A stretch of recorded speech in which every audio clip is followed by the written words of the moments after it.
لو انتي من النوع اللي مضطر لمعالجات الفرد او البروتين او اي معالجة من المعالجات وما لقيتيش مع المعالجات دي الشعر افضل احلى اتقل اتخن اقوى، فما تكمليش المشوار او غيري المتخصصة فورا. حاجة من الاتنين، لو انتي مش قادرة تتواصلي مع حد كويس بجد والله العظيم وقفي، لان انا اتفاجئت ان في بنات كتير جدا شعرها بايظ قوي قوي قوي وهي عاملاه مثلا مرتين ثلاثة أربعة.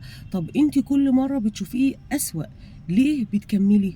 انا في حاجة زي دي يا بوقف خالص يا بستشير حد واتنين وتلاتة لحد ما الاقي نتيجة مع حد استريح له.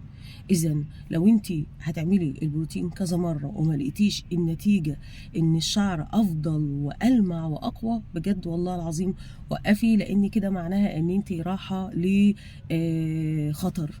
خلاص. والصح، انا ده مش معناه ان هنا البروتين مدمر، هو مدمر وبيبوظ لو استخدمنا بنسب غلط، او للاسف المتخصصه اللي معانا مش مدركه حاله الشعر الصحيه وقيمه الادوات واهميتها وخواص المنتج اللي هي بتشتغل بيه او المواد اللي هي بتشتغل فيها. بالمختصر البروتين لما بتستخدميه بالشكل الصح مع المتخصصة الصح بتوصلي لنتائج حلوة جدا جدا ومستمرة، وبنقلل او بنوقف قيمة الهدر والبوظان اللي بيحصل في الشعر.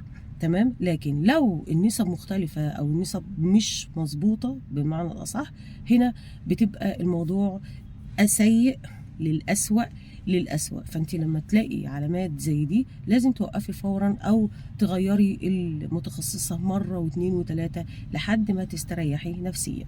ودي نصيحة مني والله العظيم. ولو عندك اي سؤال راسليني فورا هكون معاكي.